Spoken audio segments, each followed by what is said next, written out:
Good evening. I'd like to call this meeting to order at 6 p.m. I'll call for the roll. Reverend Eilert. Here. Mrs. Jaranek. Here. Mrs. Mangan. Here. Dr. Swetchenow. Here. Mrs. Washburn. Here. Thank you. I invite all those assembled to stand for the Pledge of Allegiance. Pledge allegiance to the flag of the United States of America, to the republic for which it stands, one nation, under God, indivisible, with liberty and justice for all.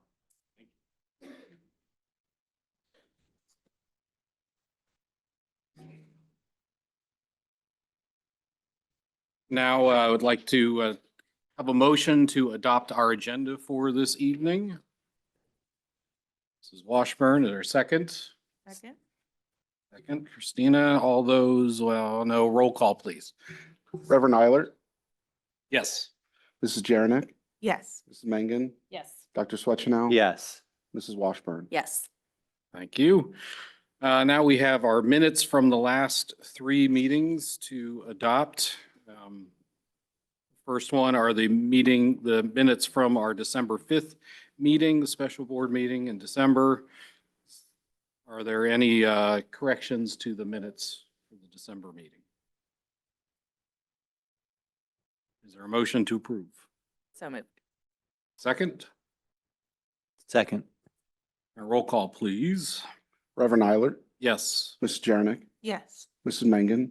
Yes. Dr. Swetchenow. Yes. Mrs. Washburn. Yes. All right, thank you. And now our minutes from the January 9th meeting. Corrections? No. Or I additions? feel like we should call Dr. Lorenz to see if she reviewed them. But I didn't see it. Is there a motion to approve? So moved. Second. Second, thank you. Roll call, please. Reverend Eilert. Yes. Mrs. Jaranek. Yes. Mrs. Mangan. Yes. Dr. Swetchenow. Yes. Mrs. Washburn. Yes. Thank you. And finally, minutes from our January 9th meeting. Corrections or additions? Is there a motion to approve? So moved. I'll second. You, roll call, please. Reverend Eilert. Yes. Mrs. Jaranek. Yes. Mrs. Mangan.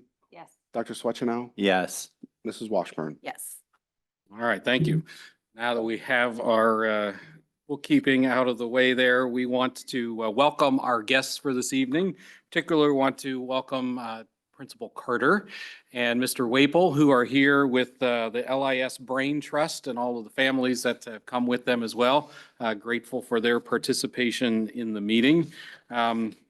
We are scheduled to, I think, hear from them after the hearing of the public. Do we have any folks that are here to share tonight? I have none. Okay, great. So let's move right then into the presentation to the board from the LIS Brain Trust and anything else that's happening with the board member recognition. As they come up, I would like to say thank you to our board members. Some of you have been on board longer than others, but if you notice, you have the orange bag. That is from our administrative team to say thank you for serving and continuing to serve on the Board of Education. I've said it many times.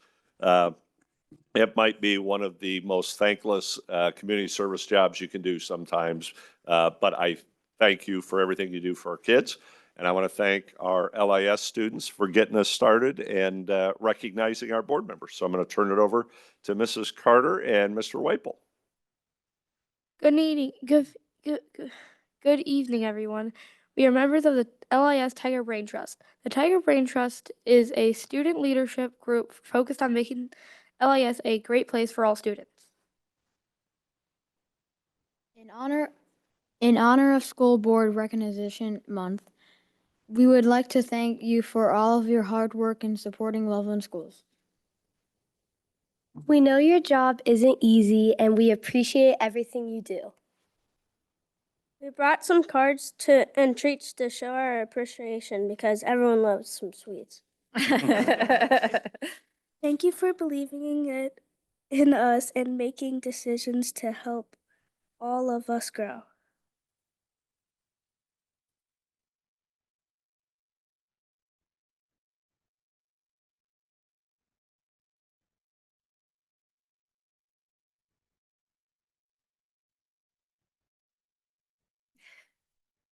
Thank you, man.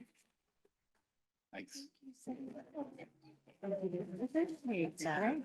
you. Thank you. I'd like to say everybody does enjoy treats, and thank you guys for believing in us as well. We appreciate it.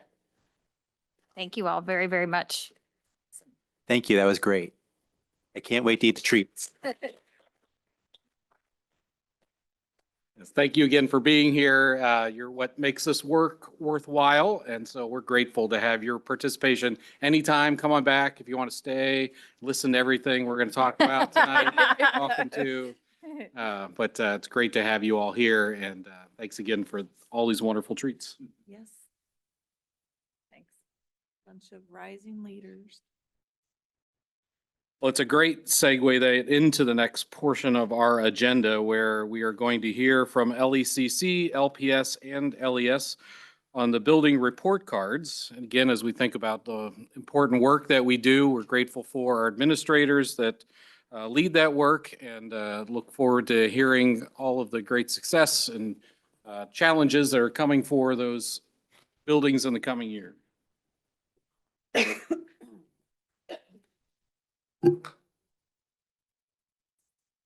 Absolutely. Just one correction, Reverend Eilert, is that unfortunately, Mr. Patterson is feeling under the weather. So we're only going to hear from LPS and LES tonight, and Mr. Patterson is going to come next time and present with the other schools. So Great. you already heard from me on the district report card, so I'm going to turn it over to the building administrators, but I'll be here to help answer any questions along the way. So first and foremost, thanks for the opportunity to speak on behalf of LPS. I am incredibly grateful for the opportunity that I have to work with an amazing staff and amazing Tigers. So we're going to jump right in. Our first slide is really the overall view of the LPS report card. We are ecstatic about this report card. So there's a lot of hard work that goes into this. It doesn't always look as great as it does this year. So we'll take the win when we've got it, but we work really hard to get the measures that we get for the state. There's not a whole lot for the lower grades, but we do have several there. And we are over the moon happy with those results. There's been a lot of work that goes into that. So we dive into the next slide. It'll start breaking some of these components down. The first one is that gap closing measure, which we got 5 stars out of 5 stars. We don't have a lot of subgroups in this, but the ones that we do have, we try to make the most of. And we'll jump into that next slide, really talks about the different components. And they're hard to see from here, but at the top is our absenteeism. And obviously we want our kids to be present every day, ready to learn. And we work hard to make sure that if they're not able to attend regularly, that we work together as a team, working with those families to try and get that attendance under control so that they can be present. And that one, we got 5 out of 5 points.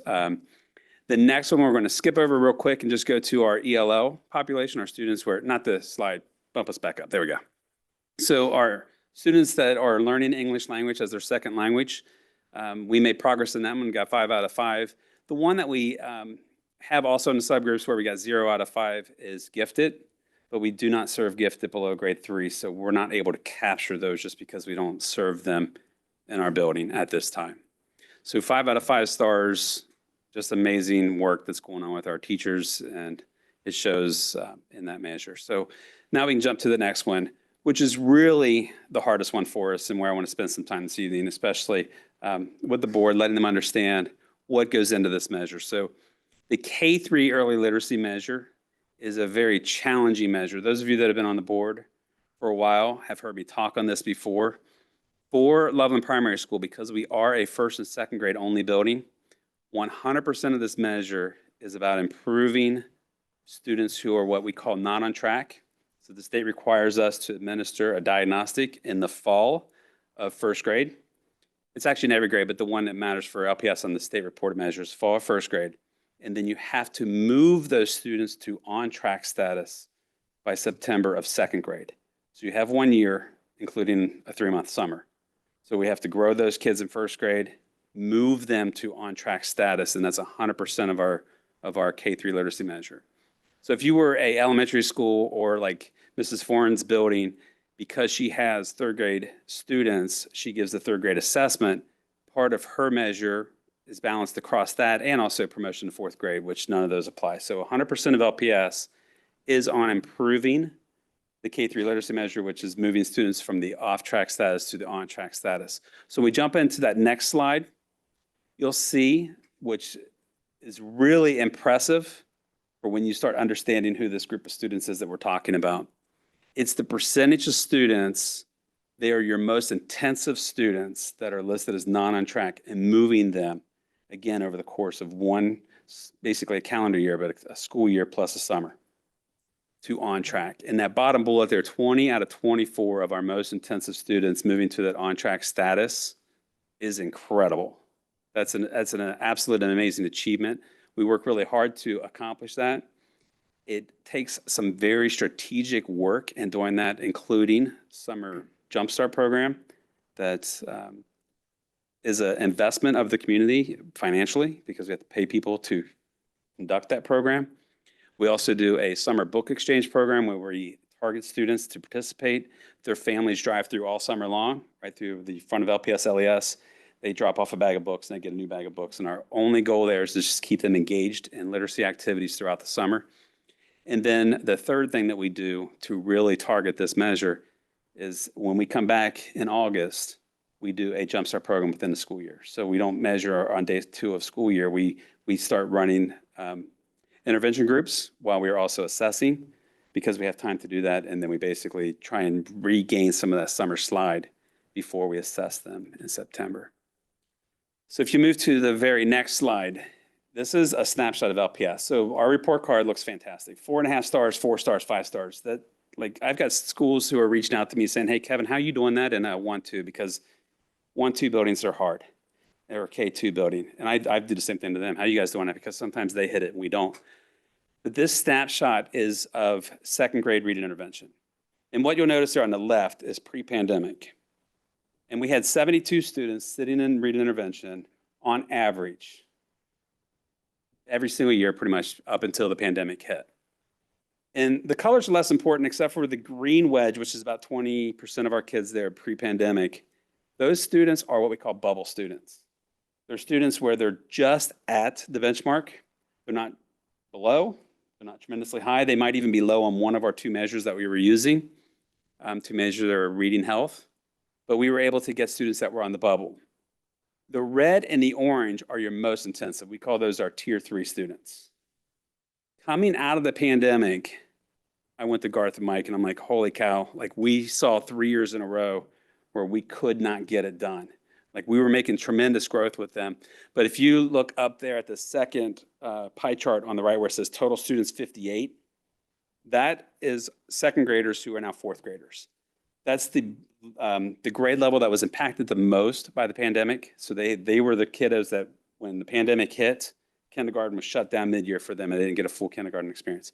Then they came back in a mix of online versus in person. We had a delayed start that year, 6 feet of social distancing, 14-day quarantines, you name it. Like they went through that.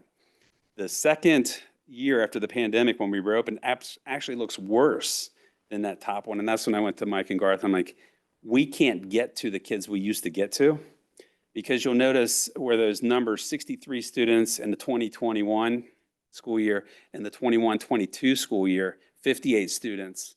We had to see fewer kids because they were receiving tier 3 intervention, which is about 10 minutes of additional strategic reading instruction versus like a 30-minute block. So we were actually able to see fewer kids because they needed more intensive supports. What I'd like them to notice is just watch what happens to that red and orange. We were able to basically, we added on a 0.5 reading teacher at LPS 2 years ago. We added on a full-time reading teacher that Jen and I were sharing last year. And we added on a full-time reading teacher at LECC. And what this shows us graphically is really that return on the investment made. Because what we see is that most intensive tier 3 group shrinking, shrinking, shrinking. And you see, and 2 years ago, when we got that extra reading help, we were able to go back up and pick up some of our kids who are bubble kids. And really, when you rank and order students by their reading skills, everyone that's not in reading intervention in second grade was above this group. So when you get the ones who are on bubble, that means a lot of those other students are established and they're just growing and moving along pretty well. This year is the bottom graph, and our tier 2 is the yellow. Our tier 3 is back to about 30% of those students. And you see just a large portion of our students sitting in tier 2, which is what the intervention is supposed to support. And you see the fact that we're able to catch another 10, 12% of our students that are what we call bubble kids. So again, that's just a snapshot. First grade, you could take a look at that and it would look pretty much the same. So then what I wanted to share with the board are really our beginning measures, because those this year, you can see there's still work to be done. And when you look at it graphically, it shows you the amount of energy and effort that the LPS teachers have to put in over the course of that school year to get those kids to be on track, which is the K-3 literacy measure that showed up at 4 stars this year. So the next slide is a summary of our beginning of the year literacy data. These are the big 3 measures that we use. So on the left is Ames Web. It's kind of like your blood pressure and temperature of reading. It's just a quick probe. Being a Reader is the new reading program that we implemented last year, and we're in our 2nd year of that. And then our DRA is Developmental Reading Assessment. On all 3 of those measures, you see that our first grade kids at the beginning of the school year, we only have about 50% of them sitting at the expected benchmark. What you'll see in the next slide is what we want to see. We are capturing those kids, we're growing them, and we're moving them from the most intensive tier 3, where you have about 73% on that Ames Web measure that have benchmarked, which is incredible. Like the state of Ohio improvement model says, if your core instruction is doing great and those kids are growing over time, you should have about 75 to 80% of your kids hitting benchmark, another 10 to 15% sitting in your tier 2, and then roughly 5 to 10% in your tier 3. Being a Reader is our new measure, so we're still learning that. I think it's not a significant difference. The 3 really still mirror one another. What we see is a difference between what we claim as tier 2 versus tier 3. And Ames Web really helps us figure that out for our MTSS model, our multi-tier systems of support that we provide students. The measure in general there is just showing us that intervention is not a quick fix. That's why that K-3 literacy measure is so hard, because 8 months is not really enough time to fully get all those skills in place. The other thing it shows us is that those benchmarks, they raise. So from the beginning of the year, in order for us to move from that 50% to even the 70%, they not only have to make the original benchmark, but the benchmark changes. So mid-year benchmarks higher, end of year benchmarks higher, and that first of the year, 2nd grade benchmarks even higher. So in all 3 of those measures, the actual benchmarks climbing while we're trying to close that gap and grow those students. What you see is that for the building, which I'm very proud of because I know the work that the reading intervention teachers, our intervention specialists, classroom teachers, paraprofessionals, even our cafeteria staff, what they do every day is amazing for kids. And what I want to see as the building leader is this, where we're getting tremendous growth and we're getting accelerated growth over time, where more and more of those kids are hitting those benchmarks in a relatively short period of time. Any questions for Loveland Primary School? Jen and I will circle back after she talks a little bit more. We want to talk a little bit about another subgroup of our population that also impacts our literacy and our assessment data that we're going to share. Well, good evening. Jane and I are really thankful for the time that you're giving us tonight to kind of brag on our teachers and our students. We're really thrilled with our report card, like Kevin said, but our report card is not, I mean, I get to stand up here and brag about it, but the heavy lifting is done by our teachers and our students, and not just LES teachers, but LECC, LPS, all of those contribute to what our kids' success. So we're very thankful for what Kevin and Matt do at their buildings. Those teachers do a tremendous job. So we'll look at our first slide. So our overall rating was a 5 stars. And you know, our 3rd and 4th graders are our youngest Tigers that get to start taking the Ohio State tests. And they're no joke tests, right? They're 2 days of ELA, 90 minutes apiece, and one of those days is requiring 8, 9, and 10-year-olds to write type multi-paragraph essays, which I'm pretty sure I did when I was a senior in high school. And then in math, same thing, 2 days of pretty rigorous testing. And to see a 5 overall rating on a report card is pretty exciting, and we're very proud of it. And while I don't believe that standardized tests are the end-all be-all to show what our kids are capable of and what our teachers are capable of, it's nice that their work is recognized, their efforts are recognized. So we're celebrating that 5 stars, but it's a culmination of K4 on that 5 stars. And our report card is made up of several different things. So since we do have the state testing, we have lots of different measures to look at. And that first one is achievement. And achievement is really that point in time, how well did our kids do on the test? And there are 5 categories, with the top being advanced, and then you go to accomplished and all the way down to limited. And the next slide is going to show us that nearly 70% of our kids score in the top 2 categories, which is truly remarkable. I cannot read that from here, but I'm pretty sure it says somewhere around 50% of our kids are in that accomplished range or the advanced range, which is the very tippy top. So when you are coming in and you are starting out really strong with those high scores, it brings some other challenges that you'll see in some other measures, because when you're looking at growing kids, you're growing them from way up here, which gets to be pretty difficult to do. So you can see there, those scores across the 4 tests that are taken are from both grade levels. They look and they compile all of those kids who got in the advanced, and that gets a weighted score. All the kids who got and accomplished get a weighted score. And that's how you earn those points. And we got the 101.9, which put us in the 92 percentile, which gets us that 5 stars. So our kids are really scoring very well. You can see an advanced plus there at the very bottom. We had 3 students who were 4th graders who took the 5th grade test. So that's what that advanced plus is. So we can go to the next slide. The next component is gap closing. Gap closing really encompasses quite a few different measures that you'll see on the next slide, but all of those are our subgroups. We have 8 subgroups.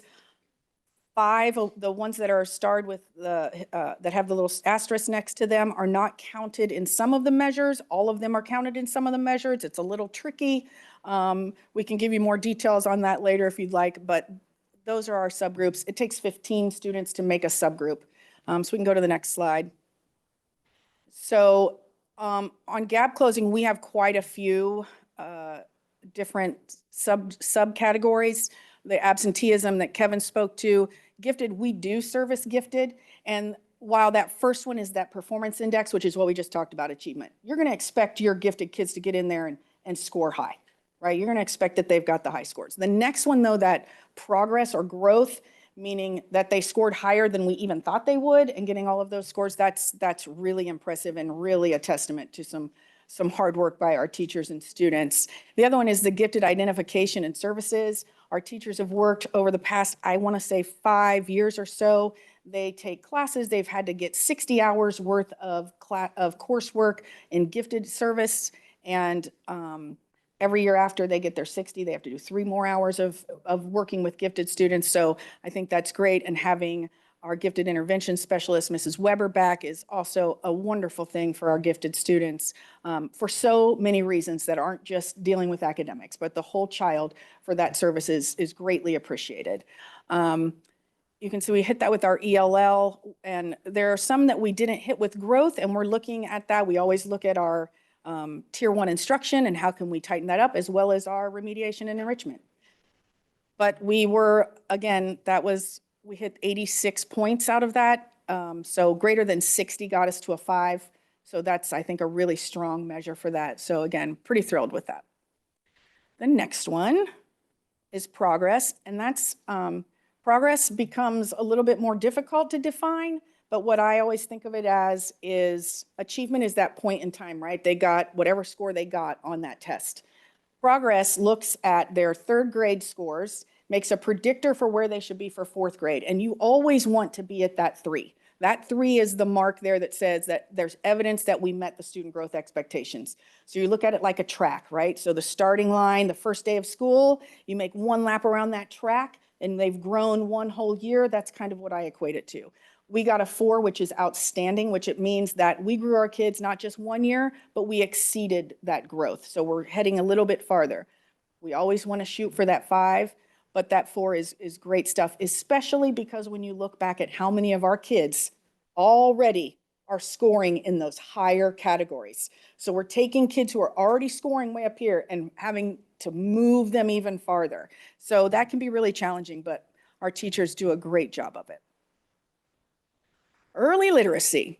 All right, this is always the fun one. So it's measured 1 way in kindergarten, 1 way in 1-2, 1 way for 3rd grade, and another way for the district. So clear as mud. But we get 3 of those measures, and if you go to the next slide, it's a little easier to look at. So the first one is proficiency in 3rd grade reading. So these 3rd graders in particular were our kids that Kevin referenced when he spoke. These were our kiddos who are now in 4th grade. But when they were 3rd graders, they were really our class that was most highly impacted by COVID, right? Kindergarten shut down, 1st grade, lot of remote learning, 2nd grade, rolling quarantine. So 3rd grade was their first kind of sustained year of school. Every day we're going to school, right? And we had 77.7% of our kids pass that OST. That's not where we typically are. So we expect to see that go back up a little bit this year. And we were super proud of that because that was a lot of work to get those kids to that point. And then we have promotion to 4th grade, and that can happen in several different ways. That's really the 3rd grade reading guarantee is what that's alluding to, and they can get that in different ways. They get it by being proficient on the OST, which means they scored a 700 or above. They get they can meet it on the sub-score, which is a reading sub-score, which incidentally changes every year. And then they can also have an alternative method, which we use MAP. So we have had 100% of our students meet TGRG standards since it was started. And we think that that's pretty spectacular. The next one is that improving K-3 literacy. So here's the kicker on this one. We were looking at 27 students. The interesting thing there is if you read it, it says from on track on the 3rd grade fall diagnostic. So we're measuring our kids, we find our 27 kids from the fall diagnostic, which is a MAP measure, to are they on track on the 3rd grade spring Ohio State test, which remember is that 2-day, 90-minute, have to type a multi-paragraph essay. So we have to look at a MAP test versus an Ohio State test for our kiddos. And 27 of those kids, those are really our students who need very intensive remediation. And to capture 18 of those 27 is a huge celebration for us. So we're really excited about that. So while it's 66%, people are like, no, that's not that great. It is really great for us. Like we're very proud of the work of the teachers and the kids to do that.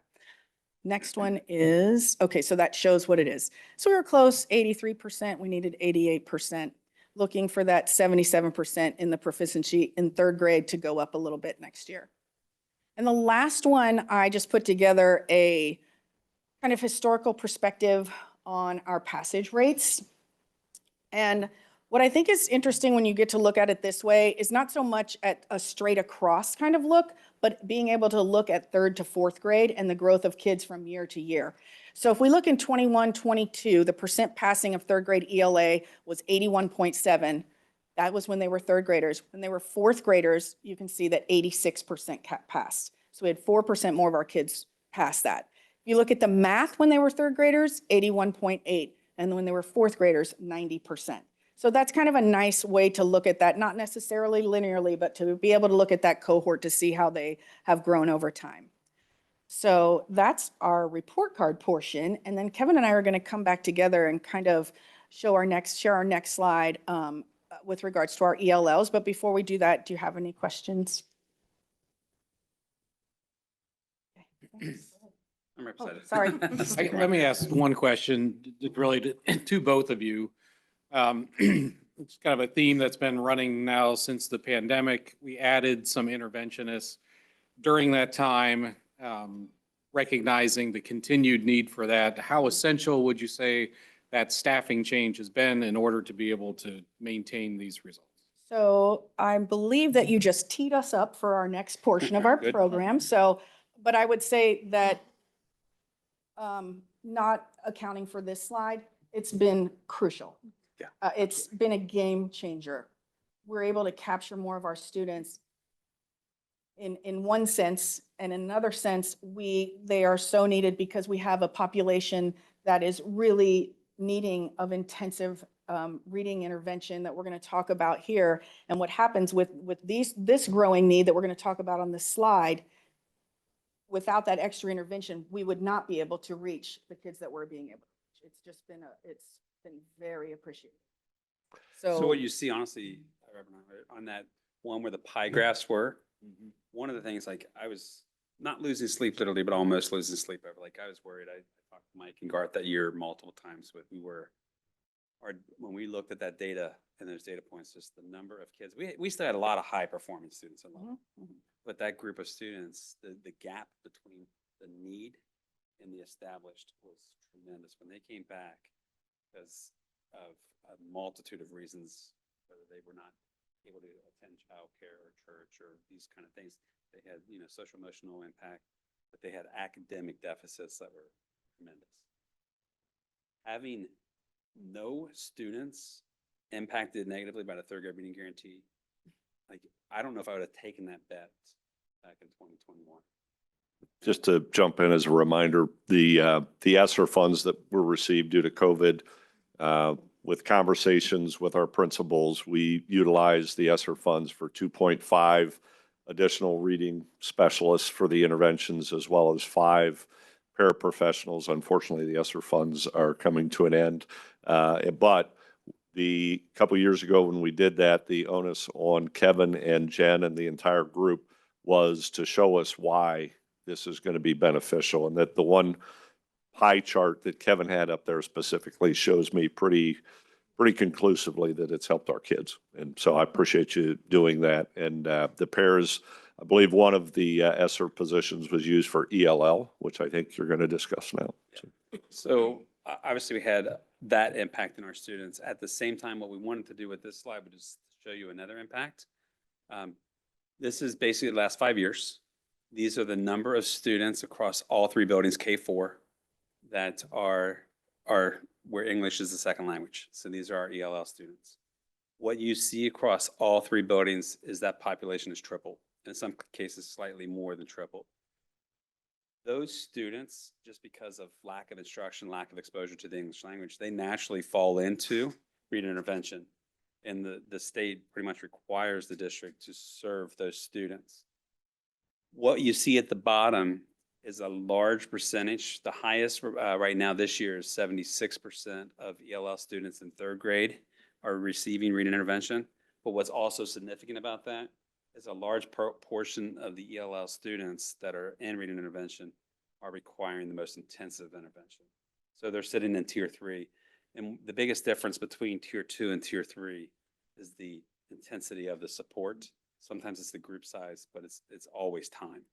So you can't see as many. And one of the things that I want the board to understand too is while we are chipping away at that academic, just struggling students in reading, we're accepting all these new students where English is not their first language, and we're building that at the same time. And so it was absolutely critical that our central office team recognized the need several years ago to add those reading positions on, because this very well could have tripled that, because you end up with, there's only so many seats on the bus of students you can serve. And when you go back to those pie charts, that's why we couldn't get any of the students who were right on the bubble, the green. The seats were all filled, right? And when you start filling them with students that have skill deficits that are moving into our community and they just don't have mastery of the English language, and then they are sitting there at the highest level of intervention, it almost makes it impossible to do what you need to do without that extra support. So Reverend Eilert, to answer your question, it's like even now more so critical than it was even 5 years ago, because when we had 12 students at LECC, the number you can't see there is in parentheses, it's like 10 are K and 2 are first. because that was the year when first grade was still split. So now LPS, we have 57 students that are identified as English language learners. That's all of the first grade students. Where back in 2018, 19, a couple of our friends were at LCSD still. So now a more challenging question probably. Then thinking about this and the rate of growth that we've seen, if we're continuing to grow, particularly in this ELL population, how long do our current staffing levels, how long can we continue to do what we're doing with that staffing level before we need another ELL person in your buildings to be able to handle those needs? We just came from a student achievement meeting. That was a big focus, and Mr. Coles is working on it with Mr. Broadwater and Mr. Collier because the need is there and the need is now. I will say, like, right now, the worst thing I think that we could do as a community is remove that support, let those positions that we added on evaporate or expire. Like, because like I can tell you the amount of students we're seeing, the students that we're able to touch, like we would, those greens would just evaporate because the need on the other end would take up all those seats. Right. And it's two different staffing. One is an ELL teacher and the other section is our reading staff. And it takes both of them to help with the success for these students. It's really two different factions there. So we have an ELL teacher and an ELL paraprofessional, and then our reading staff. And our reading staff they're doing similar jobs, but separate. But those And students some, do come into reading intervention, like Yes. they are reading intervention teachers. They, like the ELL teacher will see ELL students, but so will the reading teachers. They're like getting both services. They're required to. yeah, that's the point I was going to make. So most of our ELL kiddos are going to be in the reading intervention programs as well. And just like Jen had mentioned with our gifted, being able to bring that back in her building, it was a reallocation of staffing, and that's what we're looking to do as much as we possibly can. But your question is a very valid question in terms of those numbers are pretty indicative of that population is growing, and we got to make sure we take care of. And as you see, the numbers are across the bottom. When you look at LCSD all the way through fourth grade, it fluctuates based on families that move into our area and how well they understand English language. Like 72% at LCSD of our ELL learners are sitting in reading intervention. And then it drops for LPS, only 64% second grade are actually receiving reading intervention, but then it's popped back up in third grade to 76% of those students requiring reading intervention supports. Yeah, and those are, I mean, for the public out there, that's not necessarily indicative of kids that have moved back. Those are new kids that have come Yeah. in that grade that are Correct. require those. Yes. Yes. It would be interesting to see over time, the pie charts like that you did for the reading levels to see if we're moving the same cohort of children out of, down into lower tiers of intervention for EL. And so that was one of the reasons why I added those beginning of the year graphs, because like I could go in the weeds. I have a whole presentation I have prepared for my BLT. Don't let them know that yet. Because they might come up with a reason not to come to the next BLT. But when you look at building data, we've got, like, one of the things we're going to look at is our fall to mid-year. And that's impressive data. We could spend a whole board meeting just on one building alone when you start looking at that granular level of data. But in general, you would not get the high level measures like the 4.5 stars, the 4 stars, the 5 stars, if those things weren't happening. Well, and I'll just pitch in from the financial side, kind of what you've said, but left somewhat unsaid. It's a group of children who's very expensive to educate. And Eileen can chip in on this much more than we can here because Lakota has a much higher ELL population than Loveland does. And Jesse, you might need to chip in as well.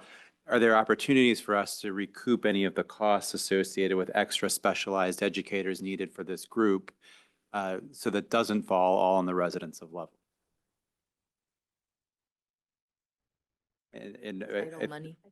I can just say one thing. We do have title funds, and so Title III is really designated for those services, and we use our Title III funds to offset the cost of some of our Hamilton County teachers that we have for EL services, but it's not a lot. Maybe 3/4 of one of the contracts It probably covers, it helps certainly, but it doesn't cover it all. But, and I think that we all know that, and I think from a board standpoint, the thing that I want you to hear from us is it's very important that we have the opportunity to recapture as much of those costs as possible. So wherever we're looking for the ability of the state to help to finance that is important. And Eileen, just go in, like, how much of a challenge has it been in Lakota where the numbers, you know, compared to here, sort of skyrocketed? I mean, it's not an easy job, and I mean, I know I get what you're saying about making sure we are fiscally responsible, but opportunity to recoup money is just to help these kids grow at the quickest pace that we can. I mean, unfortunately, there aren't a whole lot of places to go get extra money from. Well, The and, limited I mean, it's a- title funds that are available out there. And Obviously, it's a double-edged sword, but Yeah. especially here as opposed to Lakota, those costs fall in the community, and we've heard from the community how much of a problem it is for them to vote for extra tax levies. And so the only reason I bring it up is not because I don't think it's important to educate these kids, and not that we don't all realize that that not only has an effect on the growth of our population and the education of our community, but also our overall report cards, which reflect on the desirability of Loveland schools. It's important for us to make sure that we're aware if there's any ability to capture funds because of extra staffing that we need to serve a population that, for instance, private schools doesn't serve, that we do that. I think it's also important to look at what resources are out in the greater Cincinnati area for families of this population. I know where I work, we have a heavy population of ELL students as well. So we do a lot of different specific charities in Sukasa and different programs that are available to the families, even for the parents to learn English and just help the families in general as a whole. I think if you look at our total numbers, Mr. Cole's probably shared, but I think Loveland residents might be surprised at how many of those students there are in relation to other districts. We have about 192 students being served in ELL, which is a pretty high number. There's, I know Forest Hills, which is a much larger district, has 100. And so we do have an increasing population. I'm not sure people are aware of how much it's increasing, but 100% looking at how do we help kids in a different way so it's not leaning on the residents, but at the same time making sure we're taking care of those kiddos. I was gonna say, you're kind of, I mean, I hear what you're saying, Eric, but they're here and they're ours, and we have a responsibility to educate them, and they need extra language services, they need extra speaking services, they need extra reading services, and I guess that they're limited funds, so a lot of it is going to fall on the taxpayers, and we just need to do everything we can to help them grow, which I understand you're agreeing with that. And then the bottom line is there are kids too. Yeah, well, that's why I said they are here Well, and they from are the- ours. From the building perspective, I can tell you from the building principal, one of the things I'm most proud of is the teachers I work with, and so is Jen. She talked about that in her presentation. And I can tell you, this group of teachers are committed to the ninth degree. Like, they'll walk through walls for kids. And every minute of their day, we have to force them to take their lunch, honestly. Like, they come with these schedules, and like, where's your lunch? It's okay. No, it's not okay. Like, you need to eat. Like, you need to give your best to the kids, and that requires you to recharge in the middle of the day. Like, they will fill their schedules up. Like, that resource, you know, we're very mindful of using every minute, maximizing groups so that we get the growth of all of our subgroups of kids. Thank you again for your presentation. I was thinking, you know, you've been doing this even a little longer than your chart went back there. And that kind of a shift in those graphs, what happened because of the COVID effect, you know, the fact that you brought those back that quickly really is such a testament to your staff and the work that they're doing. And so thank you, and please share our thanks with your entire staff. And we're grateful for your leadership and for all of the work that you do. Thank you. Thanks. If I could echo it, I would say thank you to our administrators on your presentation and Dr. Puerta for going through all of that. They didn't get to show off all their data skills, but they've got a lot of data skills. And I can sit in a meeting and my head will spin, but I know our kids are being taken care of. I know if we throw out a student's name, 9 times out of 10, they're going to know that student and what interventions they have. And that's what it's all about. And I can tell you, I say it maybe too much, I don't know, but we have an amazing teaching staff and a staff in general that are committed to our kids and just work tirelessly for our kids. And I appreciate it very, very much. I know we have 2 teachers here, Mr. Martin, Ms. Meyer, for they are digging the data. So I appreciate you being here and all you do, but thanks. All right. Next on our agenda are our administrator reports. Little overlap with what we've just been doing, but.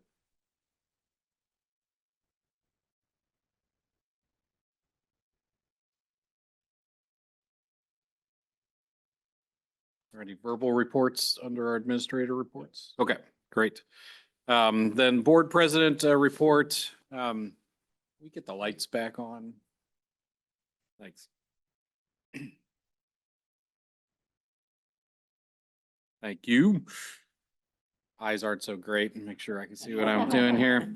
One thing, Mrs. Lorenz isn't here, Dr. Lorenz isn't here, but she continues to be present through her work that she's doing for us on behalf of Great Oaks. And I have a report from her that she was sworn in with the 34 other board members to the Great Oaks Board. So be grateful that we have such a number that we do here for doing our work. And a couple of notes that she had from that meeting. Luke Watson, who's a Loveland student at the Live Oaks campus, was awarded the January 24 Award of Excellence. And Jamelyn Dick was mentioned for her job placement with Companion Animal Medical Center, a couple of Loveland students. So grateful for the opportunities that they have through Great Oaks. And a reminder to all of our board members that you're invited to the Live Oaks renovation ribbon cutting ceremony on March 13th. There's an open house, tours, car show, and that will be from 3:30 to 5:30, with the ribbon cutting taking place at 4:30. There's a regular board of directors meeting that evening at Live Oaks as well. So thanks to Dr. Lorenz for that report. A couple other things in terms of our work, particularly around policies that we had potentially, we're going to be looking at those tonight.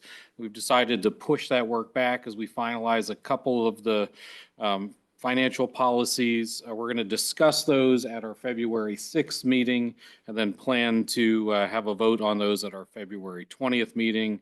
Our consultant will join us probably via Zoom again at that February 6th meeting if there are any questions that you all have. So please review those before then.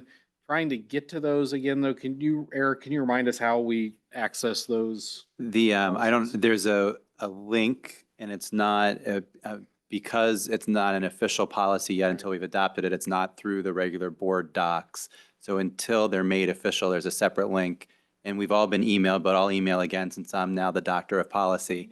And I'll make sure it's a very clear email so we can easily search for it in the future as we all go back to look over and over again. But all kidding aside, once those are adopted, they'll be back in the place where we're used to looking at policies. And I've also spoken with our consultant. As you referenced, kind of one of the key things for us as board members when we're ever talking about policy, if possible, is trying to make sure that we have a chance to look at it before it's brought to us. Otherwise, it gets much more complicated on the fly to kind of go through each comma and change in wording. And as we will go forwards, there will be kind of 4 quarterly letters throughout the year to update policy recommendations from the OSBA. And those will come roughly every 3 months. And so it's probably a good idea for us to have a point in time every 3 months on our meeting calendar that we're going to review policy. The only danger is I was told typically the schedule is February, May, August, November, but it's not always that. So we may have to have a little bit of leeway, and I'll make sure to stay in touch as far as making sure that's on our agenda on a kind of a quarterly basis so we stay on top of it. Great. Thank you, Dr. Policy. Appreciate that. Any other questions for Eric or about the policy piece? And that is our policy committee report then as well. Are there any, that sounds like at least one other committee met. Anything to bring into this group from the committee meeting? We got an update on the online learning plan or learning day plan, which is related, a result of House Bill 33. Some information on the science of reading, just a progress update on where we are as far as that. An update on Aaron's Law and our district plan for that. Reviewed the rest of the PD calendar for the year. We talked at length about our EL population and the rapidly growing numbers. We received a gifted update and the training that's being done, I think, was it just specifically at the high school right now? Oh, across the district, for gifted training, for our teachers. Dr. Porta has an article that she quickly brushed over, but we should put that up somewhere, recognizing her and her hard work. And talking about the Raptor versus, I just, rave system. Sounds like two different competing clubs there, but we talked about the two different systems there. So, anything you want to add about? I think it was a great meeting. Again, back to the ELL, there was heavy conversation in regards to that. So I'm very happy that that is being discussed and looking for ways that we can improve that program. And I did like that there's going to be a full scale drill and understanding for staff members through the Raptor program. Any thing from the finance committee, in addition to what we'll have under the financial reports? I think most of what we're going to cover is under the finance report. So we'll let John Great. cover that. Thanks. Great. Thank you all. One other note, just again, and Mr. Broadwater will probably talk about this later, but the town halls that are upcoming, just want to make sure that we have board participation there. So if you're planning to be at one of the town halls, you can let me know just to make sure we've got at least one board member at each of those so that we can hear what the public is saying and what their concerns and things that they're happy to hear about our district, what those things are. The next one's February 7th, right? All right, that concludes the president's report. Superintendent updates, please. Good evening. I do not have a formal presentation. I was just going to hit a few talking points. I did want to review the committees that were formed last meeting, just so we're all aware and the public is aware as well. Our facilities committee is Dr. Swetchenow and Reverend Eilert. Our finance committee is Mrs. Mangan and Dr. Swetchenow. Our communication, which is a new committee, will be Mrs. Mangan and Mrs. Jernick. Our student experience is Mrs. Washburn and Mrs. Jernick. Our policy, as discussed, we have Reverend Eilert and the Doctor of Policy, Mr. Swetchenow. And then the Business Advisory Council is also on there, which is Mrs. Washburn. So I just want to make sure I put that out so everybody is aware of that. I would ask the board for direction. It was discussed a little bit last time in terms of we had, after the levy passed, we discussed forming a committee for discussing school finance and trying to push forward with our state legislators. And there was I believe a motion was put out to make it a board committee. Then there was discussion last board meeting. I would be in favor if we could make it a superintendent and treasurer committee where we could move forward with that. I'll just take direction from the board, and if that's the direction, we'll get it going. But I'll await that. And the only other thing I was going to hit, scheduling is up and going, believe it or not. We're in January, and as a counselor, I'm sure you know that, Mrs. Jernick, but at our Early Childhood Center, we did have a roundup for information to our incoming kindergarten parents. Registration is going on right now, and people might say, well, why in the world did you do it so early? Number one, we got to make sure how many kids we have in kindergarten is a little bit tougher because you don't have any history and you don't have the contacts. But doing staffing is vitally important as we discuss needs for staffing. It's a lot easier if we can get it done before we leave for the summer. So the Early Childhood Center, we have pushed up and put out a lot more information, trying to get our staffing arranged and our registration arranged a little bit earlier. At the high school, we are looking at course requests. We're using a new software called School Link. Thank you to Mr. Samuels and Dr. Puerta for getting that up and going for our 10th through 12th graders. It is due January 26th, believe it or not, where their course requests are, because we want to look at administratively, we'll look at the course requests and make sure that we have our staffing appropriate for the kids. And if you have to reallocate staffing, you want to do that earlier than later, so our teachers are aware and we're ready to go with that.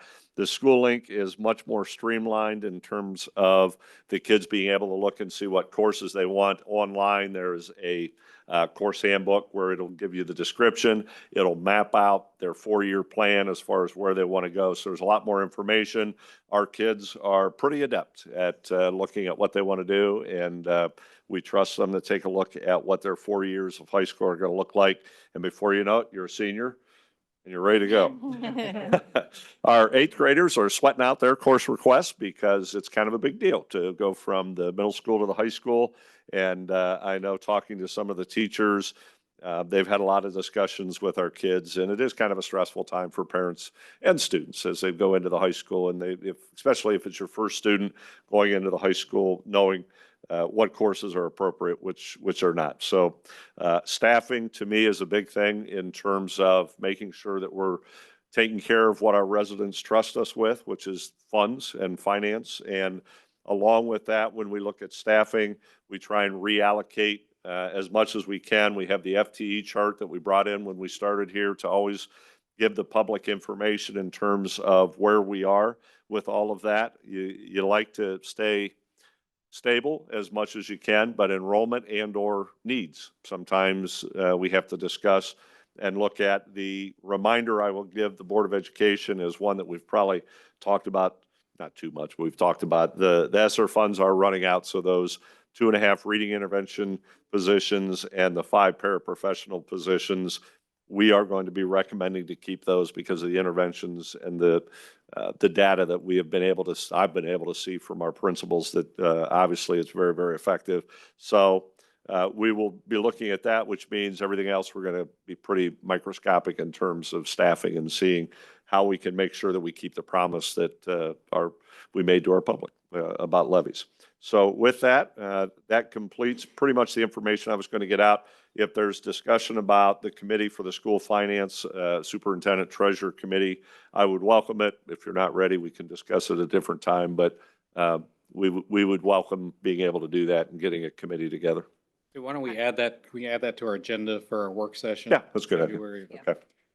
I was just Discussion going to about that ask, or make sure that Mr. SB's been kind of looped in on it, and then Yeah, when we have our work session, that way he can have input too. We did have a brief conversation Okay, about it let's during do the it right now. finance committee. meeting. Awesome. The one thing you didn't mention was this additional safety grant. Do you want to mention that? Didn't we get an additional safety? The additional safety grant was what, about 11? Go ahead. Sure, yeah. As Dr. Puerta makes her way up, I will tell the Board of Education, we are, Mr. Setters, Mr. Samuels, and the rest of the team, we have put together, alternate funding has been a large part of our discussion in the strategic vision.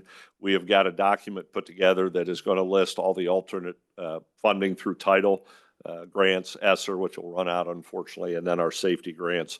And so the Board of Education, once we have that built, we'll make sure we get that out to you, but go ahead. So we did just get approved for another safety grant. We already had one in place which covered all of the new cameras that Mr. Ames has talked about several times. The one that we just got approval for about 2 weeks ago was one that we put in for all of the Raptor technology, which is that technology that will scan the driver's licenses. It has a monitor with it, and we wanted it to be consistent across the district. So there will be one in every single building, including here at central office, or well, downstairs at central office. So we got that. It was about $18,000. And I don't know that it's been allocated yet, but we did get the approval notice. And then we were just notified a couple days ago that there's another new grant that just came out. It's a technology linking grant that we're going to apply for, and we're going to apply for it to pay for the Raptor notification system, which is sort of what we've used before, like with Rave. that has like the panic button and all of those pieces, but it has a lot more capabilities, including a reunification component if we were ever to have to reunify for any reason with all of our families. Thank you. I forgot to introduce Aaron, our board representative for our students. And if you notice, we did not have building reports in January. Normally, we wait till February. We haven't had a whole lot of time to get you good stuff. So I'm going to let Aaron discuss some fun things we have. Yeah, so I was just gonna talk real quickly. For a while, Mr. Broadwater and I had been talking. We had our superintendent's advisory board, and then we had the group of me and my peers here that were doing that kind of stuff. And we just had a lot of things in the plans that we wanted to get going. And so I talked to him about starting an internship, and I worked with Mr. Mitchell, who's the career and college planning advisor at the high school. And we kind of got that started. And so I think definitely one goal, not only in my position here, but kind of as the district as a whole, is to have that student voice and to have that two-way communication. And so not only for, my future endeavors as far as communications and public relations and interests like that, but also as far as the district, I've been able to start working on some kind of creative projects, some video series, and hoping to reach out to more than just the people I talk to every day, and kind of ideally even visit some of the other schools and highlight not only the unique and impactful activities and events, but also the incredible students all across the district that hopefully can be featured and kind of put a spotlight on all the great things happening. So excited for that, and just be on the lookout going forward. Hopefully some cool things coming out. Excellent. Thank you, Aaron. We appreciate that. That's certainly been an ongoing goal that we've had as a board, to have ways to hear more to get that student voice here beyond simply the reports, but to hear perspectives and concerns and have that dialogue. So appreciate your willingness to jump in there and to deepen the pool in terms of what we're able to do there. So thank you. We've got Aaron set up with an office in central office. He's going to be doing Perfect. staffing here Perfect. next week. I haven't told him yet, but no, I'm pretty excited. We have another student who's another one of our student representatives, Ellie Hilliker, who's a junior, who just met with her today, and we're going to try and have a junior and a senior so that we keep some continuity with what we're doing. But I'm pretty excited that we can get some student voice out there, and it's not just the adults talking. So, but thanks, Aaron. Excellent. Thank you so much. All right. Moving on, Mr. Collier has our human resources employment recommendations. Good evening, everybody. I'm Garth Collier, the Assistant Superintendent of Human Resources, and it's my pleasure to be able to speak with you guys tonight. I have a couple of different items that I want to make sure to point out with you guys. The first one, if you just look at our kind of like the typical rundown, we have a couple of things I want to make sure to draw some attention to. If we go to A6 and A7, we have a couple of retirements from Loveland High School that are upcoming this May. And collectively, between these two teachers, we have over 60 years of service to the district. So if we could make sure to recognize Jeff Geiger and Julie Powers for all of their efforts and for all of the hundreds and hundreds and hundreds of families that they've had an impact on here at Loveland. So maybe even just a round of applause for them. Mr. Collier, could I jump in and just say, echo everything you said? The Geiger family has worked with a lot of families, because Mrs. Geiger is in our elementary, but Jeff has been an integral part of what we've done. And Julie Powers, I've gotten to know her very well. Her husband came in and spoke, and just a dynamite educator. Both of them are just great educators that it's hard to replace, but I'm pretty excited for them to be able to move forward and enjoy the other part of their life. There is another item that was added late, so you'll notice in board docs that it's highlighted in yellow, and that is in section B2D. So I just wanted to make sure to. B1D. What's that? B1D, correct? No, you're looking at C. In blue, or you? Yeah. You know what? I think it's actually, I think it's sitting in the wrong place, but Reverend Islet, I think, is right. It needs to move up to the fine arts category, but it's sitting in athletics. So thank you for that correction. What this has to do with is the drama director and assistant drama director. So I'm looking at a copy where it is in B1D. It's the January 23, 24 HR agenda items, the PDF. Oh, it's different. So maybe it's different somewhere else, May- but maybe I've got Not it in your wrong here. Let notes. me check real quick. Sorry about this, Yours guys. might be in notes because yours and mine match up. Garth, just the, Yep, you're the right. administrative content one's slightly different than the one that's Yep. live. oh, So, okay. yeah, the one that's live for the public, it is correct. On the notes section, that's in the admin section is what's incorrect. So thanks for that. So it looks like it is sitting in the correct area now. Let's see. There is going to be an increase of an FTE for bus drivers. You can see here, yes, a round of applause. We've had a couple of those here recently. We had a couple of resignations. In this particular agenda, we had somebody that was hired and then they resigned, and then now they're a substitute driver.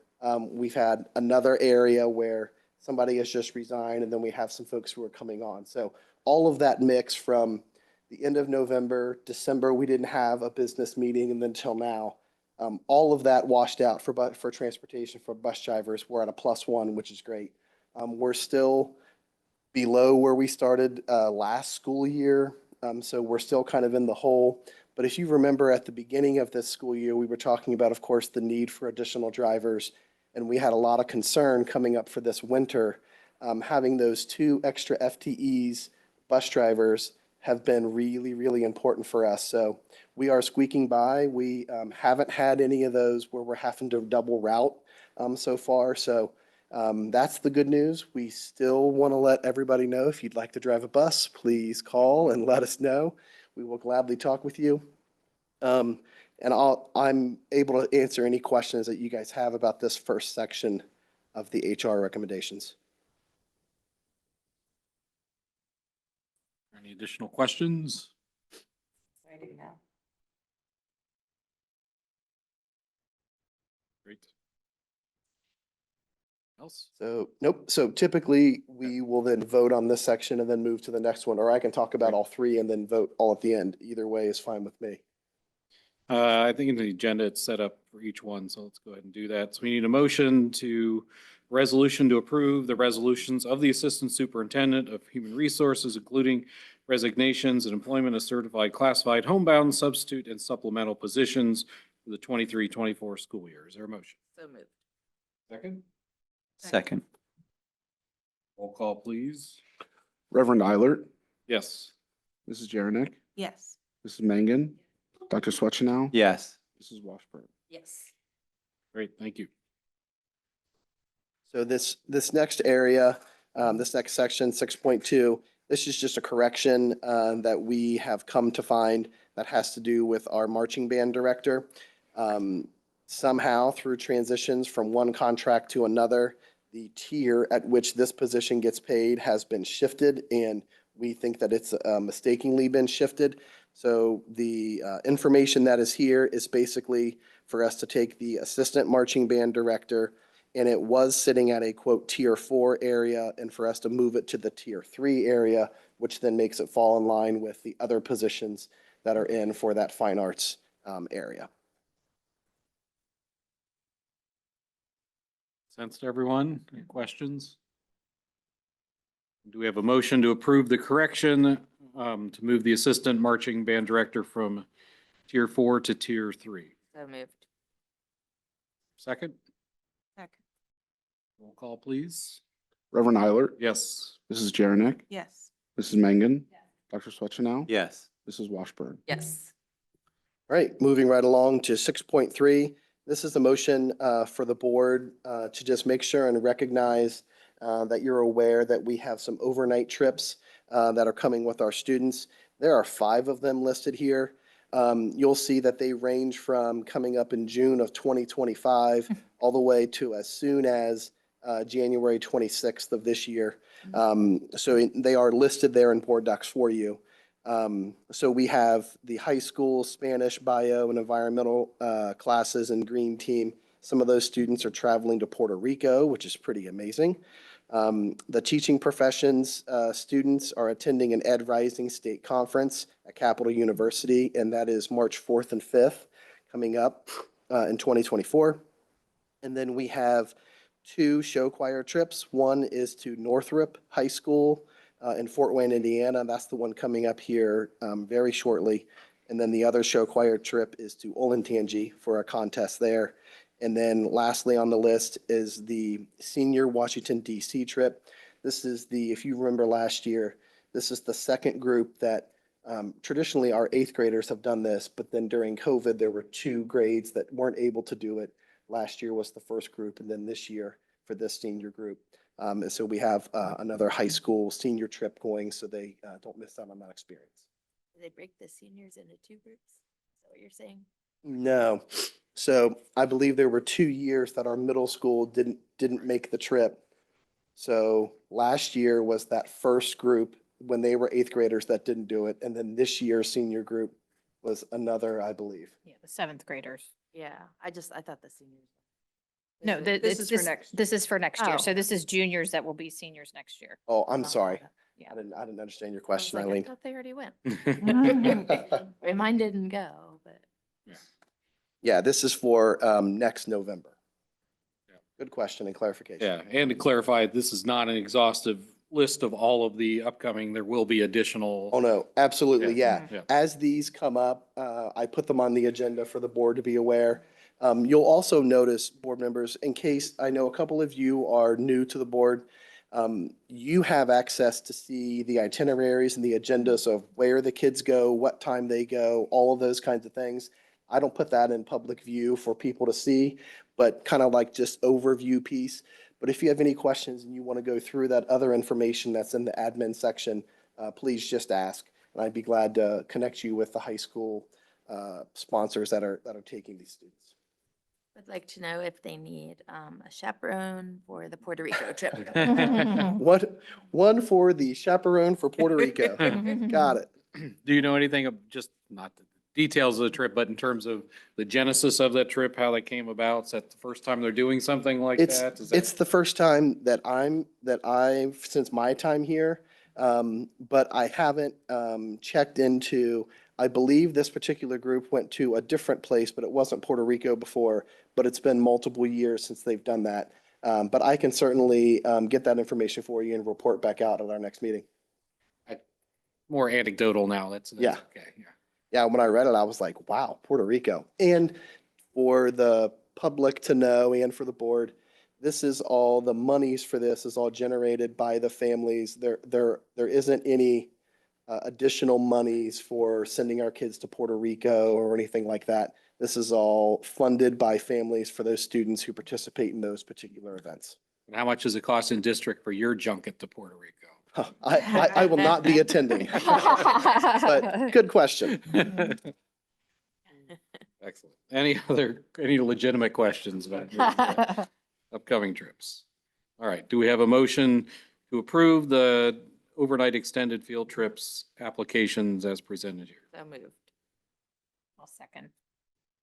Roll call, please. Reverend Eilert, Yes. Mrs. Jaranek, Yes. Mrs. Mangan, Yes. Dr. Swetchenow. Yes. Mrs. Washburn. Yes. Thank you. Thank you. Thank you, Mr. Collier. We'll now move on to the treasurer. Thank you, Reverend Eilert and members of the board. I do have a short presentation for you tonight. In the next slide, we're going to see our December monthly analysis. We're 50% through the fiscal year, so our revenues are tracking about $164,000 lower than the forecasted amount. Expenditures are tracking $235,000 below the forecasted amount for a positive impact on the cash balance by $65,458. To dive into the expenditures a little bit more, the salaries and benefits and purchase services are slightly below those forecasted amounts, while the revenues, specifically our state revenue and other revenue, are projecting to be a little bit lower than that. I will say that there was an update to that our analytics software is utilizing for state revenue, so we expect that we're going to be able to true that up actually this week. So that's likely to change for next month when I report on January actuals. When we look at investment interest, month to date was at 67,771.22, with fiscal year to date at 514,266.77. I do want to make sure that everyone understands that's all funds in terms of our investments, and we prorate those receipts out to all of the appropriate funds monthly as those come in. Items that are going on in the treasurer's office in January. First of all, I had a WKRC interview. We're not exactly sure when that's going to be on the news, but I will make sure that I brief the board when to expect that. It's my understanding that the WKRC has interviewed several districts to talk about the property value increased, and also we got into the fun topic of inside millage. I also put together some slides for that, so likely we'll be able to get those out on the website at some point in terms of just helping the community better understand inside millage and all the things that we spoke about. Also, my plan is to do a deep dive into the 5-year forecast and kind of true up those items, although you could see that we're tracking really close. $65,000 on the budget we're on right now is very, very good. But we're going to be doing a deep dive to get that kind of peel the onion back a little bit on the 5-year forecast and inform the May forecast. Also, we are going to again be using Bonefish software. The district had used this before, so bringing this back. It's a fraud prevention software. So basically, it allows us to check all of our vendors to make sure that they're the good guys, is the easiest way to put it. We also are able to do licensure verification on all of our staff members to make sure that they're appropriately licensed prior to paying. And we also will be able to track their FBI and BCI background checks to make sure that we're kind of informing everyone. It's really, really nice too, because I can, with a touch of a button, remind people that their license is that they're expiring and things like that. Investment, on the investment side, we're looking at actually going with Red Tree Investments, and that's something that I briefed the Finance Committee on. It's still kind of ongoing, so this move hasn't happened yet, obviously, but still a discussion point. From my perspective, I wanted to kind of drive the points home of why I would be recommending this to the board. In my opinion, it's better investment options with potential greater return with lower expense ratios. When it comes to the reporting, when we're reporting each month, it's really a report that would be delivered to me by 10 a.m. on the first business day of the next month. So it can take a several hour process or several day process and move that down to an hour process, which is very, very nice. And also several other districts in the area use Red Tree Investments. I did want to kind of point out there's a 10 basis point charge, essentially, investment charge that I was able to essentially negotiate down to 0 basis points on our investments that we're currently holding. So we'll get into that more later, I'm sure, but I just wanted to bring that up. And finally, but probably the most important thing is introductions throughout the district. I'm excited to get out and meet everyone.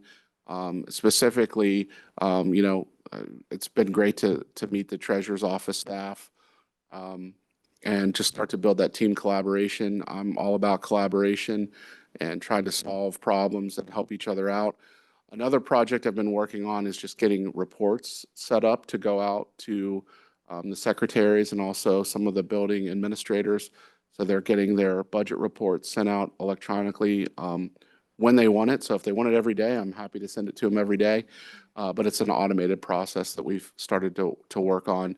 And finally, going back to the ELL discussion, I'm happy to search out any funding source that we're not utilizing to figure out if we can use it and tap into it and, do best for the community and for the students. So that'll be something we're looking at as well. And I think we actually brought that up a little bit, yesterday when we spoke as a cabinet. So speak in Eric's love language. So that's going to actually be the November and December financial reports that I reported on. Great, thank you. I'll just say that sounded like the report of a full-time treasurer, and considering that you're working still part-time in this month before you begin full-time next month, thank you for all of the hard work you're already doing on behalf of the district. We really appreciate that. Any other questions for Mr. Espy? We need a motion to accept the financial reports for November and December of 2023. So moved. Second, Second. roll call, please. Reverend Eilert, Yes. Mrs. Jaranek, Yes. Mrs. Mangan, Yes. Dr. Swetchenow, Yes. Mrs. Washburn. Yes. Moving on to 7.2 donations. You can see those as they're presented. I do always like to say thank you for any donation that the district gets. So I want to thank all of the individuals and groups that make up this donation acceptance. The board certainly echoes your thanks, and what a gift it is to have such generous members of our community supporting our students. We have a motion to accept these donations. So moved. Second. Roll call, please. Reverend Eilert, Yes. Mrs. Jaranek, Yes. Mrs. Mangan, Yes. Dr. Swetchenow. Yes. Mrs. Washburn. Yes. Thank you. Finally, the microphones. Yes, so it's probably appropriate to bring up Mr. Ames to talk through this and the bid process that we went through. So the high school show choir director, Sean Miller, came to me quite a while back and said, hey, we are living on borrowed times with our microphone system. We realized at that point that our system was still running on 700 megahertz, which really didn't mean anything to me other than the FCC had taken those licenses, that bandwidth, away from public use or private use like for us. So we have moved forward with buying a system. I had Sean specify what he needed. I don't know what we need, so I let him take care of all of that. And it provides for 20 microphones, wireless microphones, and we duplicated it for both the high school and the middle school. They will be exactly the same. So if they have a larger event taking place at the high school, such as ShowFest, they will be able to take the entire setup and run it that way. If something gets damaged, they will have a backup. So we sent the specs out, got 3, I think, very good quotes. One of them was $200 higher than the other, so obviously they were looking at exactly the same thing. So since the equipment is a group that Sean has worked with before, he knows them, which is great that they will receive it. They will be able to come in and take care of anything that he needs to get it running or fix any problem that he has. So I think that will, hopefully we'll get it here before ShowFest, and that will make him very happy. Just 2 quick questions. The first one is, and I know this from looking at, there was 3 companies that bid the project. Yes.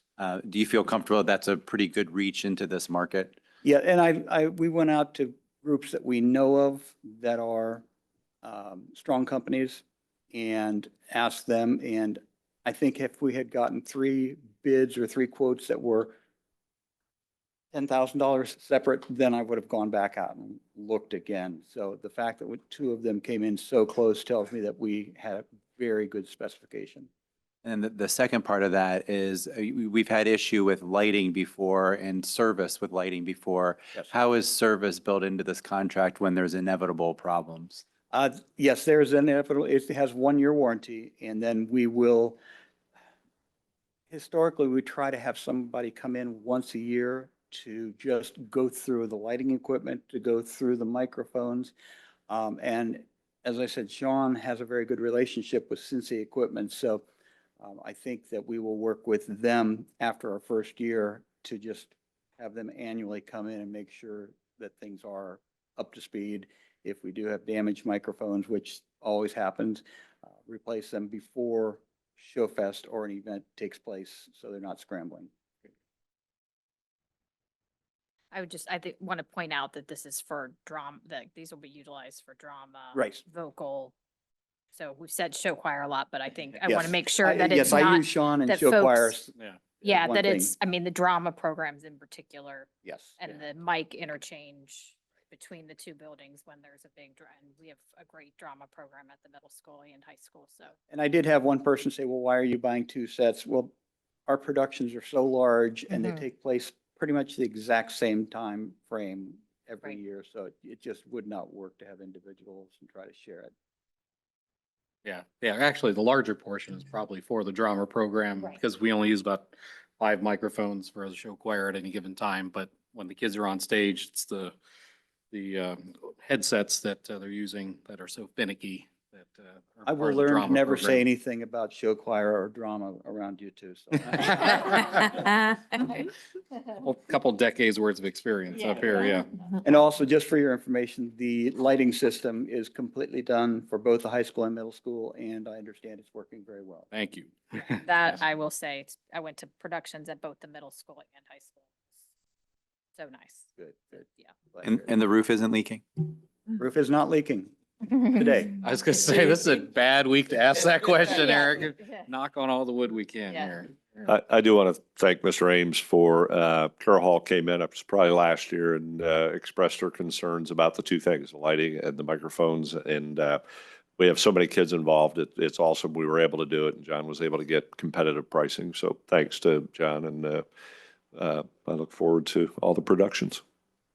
Excellent. All right, so do we have a motion to accept the bid from the Cincy Entertainment Services in the amount of $86,426.98 for the middle and high school auditorium wireless microphone replacement?